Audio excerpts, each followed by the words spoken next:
राहुल गांधी की बड़ी घोषणा, भाजपाइयों में मचा हड़कंप। मोदी सरनेम वाले मानहानि केस में आज हाई कोर्ट जाएंगे राहुल गांधी। पुलवामा घोटाले की भी खोल सकते हैं पोल। पुलवामा घोटाले में बुरी तरह फंस जाएगी मोदी सरकार। आपको क्या कुछ लगता है हमें कमेंट में जरूर बताओ। इस वीडियो को लाइक जरूर करें। राहुल गांधी की याचिका खारिज होने पर अभिषेक मनु सिंघवी का बयान, कोर्ट का फैसले को बताया गलत। जी हां दोस्तों, कांग्रेस नेता राहुल गांधी को मोदी सरनेम मामले में गुजरात की सेशन कोर्ट से राहत नहीं मिली है, जिसके बाद वरिष्ठ वकील अभिषेक मनु सिंघवी ने दुख जताया और कहा कि सेशन कोर्ट का फैसला गलत है। साथ ही उन्होंने कहा कि हम अपने अधिकार क्षेत्र का उपयोग करेंगे, जल्द से जल्द इस्तेमाल करेंगे और राहुल गांधी जी के वक्तव्य को तोड़ फोड़ कर नया आयाम दिया गया है। निर्णय में जो कारण दिए गए हैं वो संदिग्ध हैं। ओबीसी समुदाय के लोगों ने समझ लिया है कि उनके नाम को भुनाने का काम मोदी जी और भाजपा कर रही है। राहुल गांधी सही रूप से बोलते हैं, जनता के दरबार में राहुल गांधी बोलते हैं। राहुल गांधी गलत नहीं बोलते हैं और उन्हें बोलने में से रोका नहीं जा सकता। उन्होंने कहा कि हम कानूनी कदम उठाते रहेंगे। फैसले पर कांग्रेस के महासचिव प्रभारी संचार जयराम रमेश ने प्रतिक्रिया देते हुए कहा कि कानून के तहत जो भी विकल्प हमारे लिए उपलब्ध होंगे, हम उन सभी विकल्पों का लाभ उठाना जारी रखेंगे। अभिषेक मनु सिंघवी 4 बजे राहुल गांधी की अपील पर मीडिया को जानकारी दे रहे थे। दोस्तों, राहुल गांधी ने निचली अदालत के आदेश के खिलाफ 3 अप्रैल को सत्र अदालत का रुख किया था और अब हाई कोर्ट जाने की तैयारी कांग्रेस पार्टी ने कर लिया। तो दोस्तों, क्या भाजपा को यह मान लेना चाहिए कि राहुल गांधी झुकने वाले नहीं हैं, डरने वाले नहीं हैं और ये हरकतें छोड़ देनी चाहिए? आपको क्या कुछ लगता है कमेंट में जरूर बताइए। वीडियो लाइक करना मत भूलिएगा। रुक करते हैं अगली ब्रेकिंग न्यूज की तरफ। गैर भाजपा शासित राज्यों में राज्यपाल के खिलाफ लामबंदी, ममता ने किया स्टालिन को फोन। जी हां दोस्तों, पश्चिम बंगाल की मुख्यमंत्री ममता बनर्जी ने गैर बीजेपी शासित राज्यों में राज्यपाल के खिलाफ विपक्ष को लामबंद करने की कवायद को हवा दे दी है और इसी क्रम में ममता बनर्जी ने गुरुवार को तमिलनाडु के मुख्यमंत्री एम.के. स्टालिन से फोन पर बातचीत की और स्टालिन ने खुद ट्वीट कर इसकी जानकारी सार्वजनिक की है। स्टालिन ने ट्विटर पर लिखा कि पश्चिम बंगाल की मुख्यमंत्री ममता बनर्जी ने मुझे फोन किया था।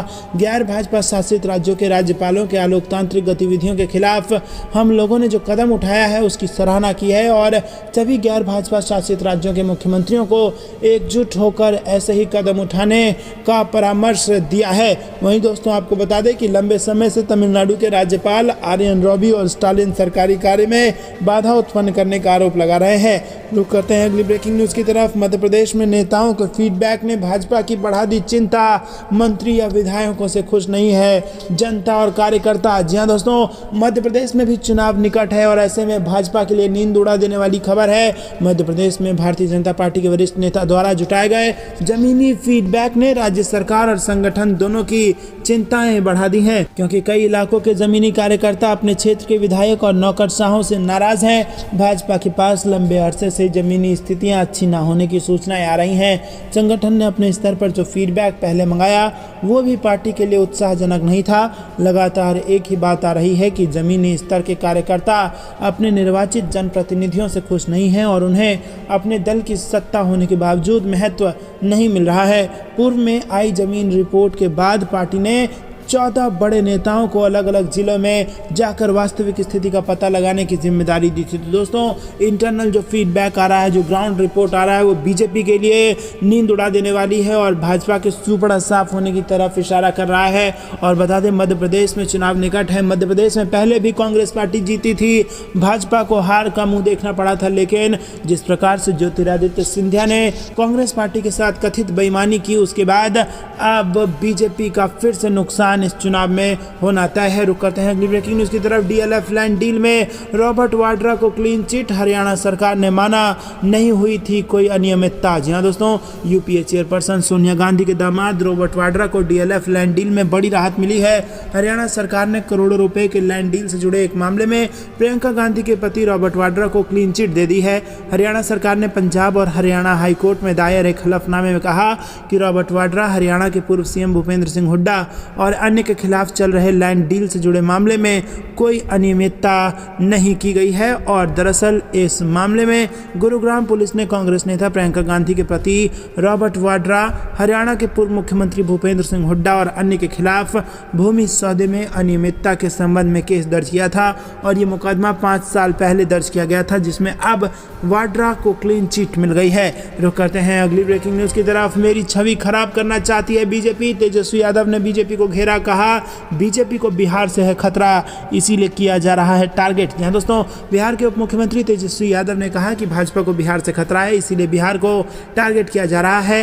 पहले तमिलनाडु से जुड़े मुद्दों पर, फिर बिहार शरीफ और सासाराम में सांप्रदायिक उन्माद फैलाने का प्रयास किया और उनके नेताओं की तरफ से आपत्तिजनक भाषा का इस्तेमाल किया जा रहा है। भाजपा मेरे खिलाफ बिना किसी आधार के सीबीआई और ईडी का इस्तेमाल कर रही है। वो लोग मुझे उलझाए रखना चाहते हैं, मेरी छवि खराब करना चाहते हैं। बुधवार को राजद प्रदेश कार्यालय में आयोजित अंबेडकर परिचर्चा कार्यक्रम के समापन समारोह में उन्होंने ये बात कही। रुक करते हैं अगली ब्रेकिंग न्यूज की तरफ। कांग्रेस ने एमएसपी की गारंटी पर केंद्र की मंशा पर उठाए सवाल, कहा सत्ता में आने पर किसानों का होगा कर्ज माफ। जी हाँ दोस्तों, आपको बता दें कि चुनावी माहौल में एमएसपी का मुद्दा फिर से उभर गया है। कांग्रेस ने आरोप लगाया कि केंद्र सरकार एमएसपी की कानूनी गारंटी देना ही नहीं चाहती है और इस संबंध में गठित समिति के अध्ययन संदर्भों की शर्तों को कमजोर कर दिया गया है। ऐसे में किसान आंदोलन के बाद एमएसपी पर गठित ये समिति किसानों की मांग पूरी नहीं कर पाएगी। पार्टी का कहना है कि किसानों की आय दोगुनी नहीं हुई है और कर्ज कई गुना बढ़ गया है। कांग्रेस के वरिष्ठ नेता हरियाणा के पूर्व मुख्यमंत्री भूपेंद्र सिंह हुड्डा ने प्रेस कॉन्फ्रेंस करते हुए कहा कि भाजपा सरकार का 2022 तक किसानों की आय दोगुनी करने का वादा तो पूरा नहीं हुआ, पर खेती की लागत और उनके कर्ज का बोझ कई गुना जरूर बढ़ गया है। गेहूं, सरसों से लेकर आलू, प्याज, टमाटर जैसी फसलों को हताशा में एमएसपी से भी कम दाम में बेचने की किसानों की व्यवस्था का जिक्र करते हुए उन्होंने कहा कि केंद्र सरकार एक और कॉरपोरेट जगत के डूबे कर्ज को तो माफ कर दे रही है, मगर किसानों को कर्ज मुक्त करने की राह पर नहीं काम कर रही। वहीं तीनों कृषि कानूनों को निरस्त करने के बाद एमएसपी पर बनी समिति की मंशा पर सवाल उठाते हुए हुड्डा ने कहा कि अगर सरकार कानूनी मान्यता देना चाहती तो इसकी घोषणा उसी समय कर देती। दोस्तों रुक करते हैं अगली ब्रेकिंग न्यूज की तरफ। कमलनाथ ने शिवराज सरकार पर साधा निशाना, बेरोजगारी और अत्याचार में प्रदेश को बताया नंबर 1। जी हाँ दोस्तों, मध्य प्रदेश में साल के अंत में विधानसभा चुनाव होना है, जिसे लेकर सभी पार्टियों ने अपनी कमर कस ली है। दोस्तों आपको बता दें कि इसी बीच कांग्रेस पार्टी के सबसे बड़े नेता कमलनाथ ने बीजेपी को घेरा है और बीजेपी को घेरते हुए कहा कि हमारा प्रदेश बेरोजगारी में नंबर 1 बन गया है, अत्याचार में भी नंबर 1 है। शिवराज सरकार ने क्या दिया? महंगाई, बेरोजगारी, घर घर में शराब, भ्रष्टाचार ही दिया। वहीं कोविड अस्पताल को भी निशाना बनाते हुए उन्होंने कहा कि बनाने में करीब 80 करोड़ रुपए खर्च कर दिए, लेकिन कितने मरीजों का अभी तक इस अस्पताल में इलाज हुआ और वो कहां चला गया अस्पताल? भ्रष्टाचार में डूब गया क्या? इस प्रकार के आरोप लगाए कमलनाथ ने बीजेपी की सरकार पर। दोस्तों आपको क्या कुछ लगता है कमेंट में जरूर बताइए और ऐसे ही खबरों से अपडेट रहने के लिए हमारे चैनल को सब्सक्राइब करना ना भूलें।